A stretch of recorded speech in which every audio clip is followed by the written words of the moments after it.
దక్షిణామూర్తి అష్టకం రెండవ భాగం యొక్క వివరణ. పైన ఉన్న చిత్రపటం గమనిస్తూ ఈ విషయాలను అర్థం చేసుకోండి. ఏ అనే మనిషి బి అనే పుస్తకంలో ప్రపంచం యొక్క కథ చదివి సి అనే కళ్ళజోడు పెట్టుకొని ఏబిసిగా అంటే ప్రాపంచిక మనిషిగా అయిపోయి సినిమా తెర అంటే డి ముందు కూర్చుని ఉన్నాడు అనుకోండి. ఎందుకు కూర్చుని ఉన్నాడు అంటే ఆ తెర మీద ఈ అంటే 5 ప్రొజెక్టర్స్ ద్వారా ఎఫ్ అంటే ప్రపంచం అనే సినిమా చూడడానికి అనుకోండి.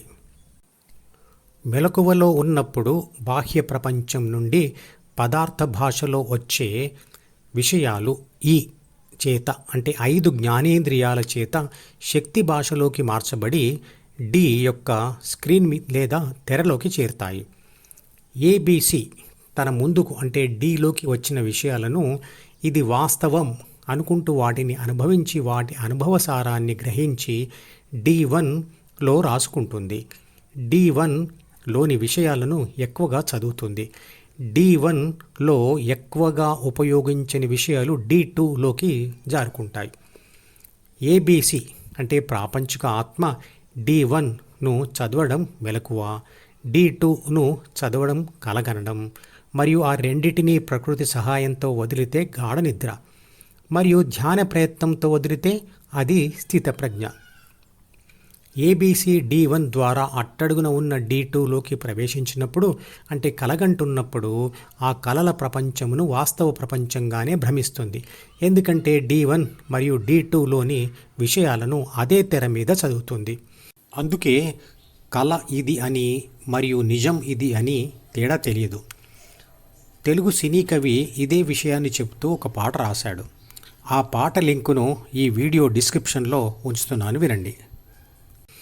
ఎలాగైతే మెలకువ తర్వాత కలల ప్రపంచమును మనలోనే ఉన్నట్లు ఎలా గ్రహిస్తామో అలాగే నేను పదార్థంను కాదు శక్తిని అని అనుభవంతో తెలుసుకోగానే అంటే పదార్థ దృక్పథం నశించి శక్తి దృక్పథం ఏర్పడగానే నేనే విశ్వశక్తిని మరియు నాలోనే ఎదురుగా ఉన్న ప్రపంచంతో సహా విశాల విశ్వం ఉంది అని గ్రహిస్తాం. రాత్రి నిద్రలో జ్ఞానేంద్రియాలు మూతబడుతూ ఉంటాయి, ప్రపంచం మాయం అవుతూ ఉంటుంది. కాబట్టి ఏబిసి ముందు ఉన్న తెర మీద D1 విషయాలు మాయమవుతూ ఉంటాయి. అప్పుడు అదే స్క్రీన్ మీద D2 విషయాలు వస్తూ ఉంటాయి. అంటే ఏబిసి ప్రస్తుతంలో జ్ఞానేంద్రియాల ద్వారా డి యొక్క తెర మీదకు వస్తున్న D1 విషయాలను వాస్తవం అనుకుంటుంది. కాబట్టి అది అదే తెర మీదకు వస్తున్న D2 గత విషయాలను కూడా వాస్తవమే అనుకుంటుంది. అలా కల కూడా వాస్తవమే అనిపిస్తుంది. ఉదాహరణకు టీవీ స్క్రీన్లో చూస్తున్న క్రికెట్ ప్రోగ్రాం ఇప్పుడు జరుగుతున్నదా లేదా నిన్నటిదా అనే తేడా మీకు తెలియదు. ఎందుకంటే ఆ 2 రకాల సిగ్నల్స్ అంటే ఇప్పుడు వస్తున్న లేదా నిన్నటివి కూడా ఒకే టీవీ స్క్రీన్ మీదకు వస్తాయి కాబట్టి. ఇక రెండవ శ్లోకం యొక్క వివరణ. బిగ్ బ్యాంగ్ థియరీ అంటుంది, విశ్వ పదార్థమంతా బీజ రూపంలోకి కుదించుకుపోయి చాలా తీవ్రమైన ఒత్తిడికి లోనై ప్రేలిపోయి పదార్థాలు మరియు శక్తులతో కూడిన విశ్వం అవతరించింది అని. అందుకే ఏ సమయంలో చూసినా విశ్వమంతా నిండి ఉన్నవి రెండే, ఎనర్జీ అంటే శక్తి మరియు మాస్ అంటే పదార్థం. ఎప్పుడైనా ఒక చోట తగ్గిపోయిన శక్తి మరో శక్తిగా లేదా పదార్థంగా మారుతుంది మరియు నశించిన పదార్థం శక్తిగా మారుతుంది. కాబట్టి ఆధునిక విజ్ఞాన శాస్త్రంలోని శక్తి మార్పిడి సిద్ధాంతం ప్రకారం విశ్వంలో పదార్థ రూపంలో ఉన్న శక్తిని మరియు శక్తి రూపంలో ఉన్న శక్తిని రెండింటినీ కలిపితే వచ్చే మొత్తం శక్తి శాశ్వతంగా ఒకే పరిమాణంలో ఉంటుంది. శక్తి మరియు పదార్థాలను శివకేశవులు అని లేదా వాటిని పురుషుడు మరియు స్త్రీ అని మన పూర్వీకులు పేర్లు పెట్టారు. ఈ పేర్లన్నీ మనం పిలుచుకోవడం కోసమే తప్ప మనం ఏ పేర్లు పెట్టినా ఉన్నదేదో అలాగే ఉంటుంది, తాను చేసే పనులు అలానే చేస్తూ ఉంటుంది, అది మారదు. ఇక మూడవ పద్యం.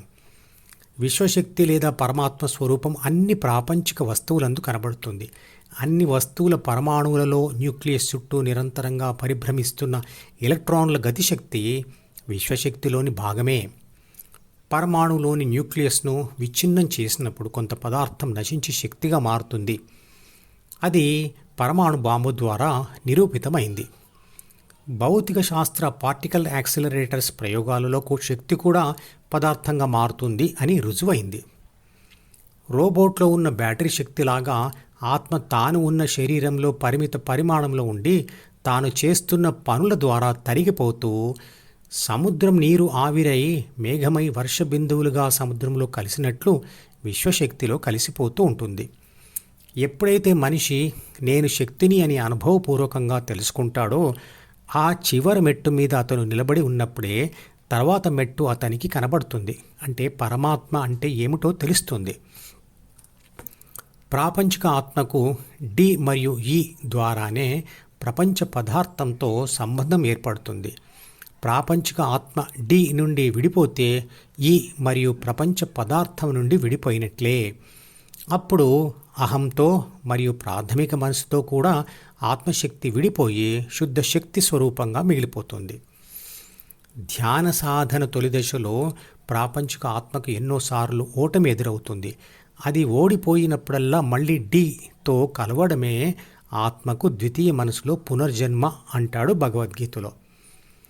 చేస్తున్న పనుల ద్వారా శరీరం లోపలి లేదా బయట ఉన్న పదార్థాల్లోకి చేరి విశ్వశక్తిలో కలిసిపోవడమే ఆత్మకు మరో రకమైన పునర్జన్మ.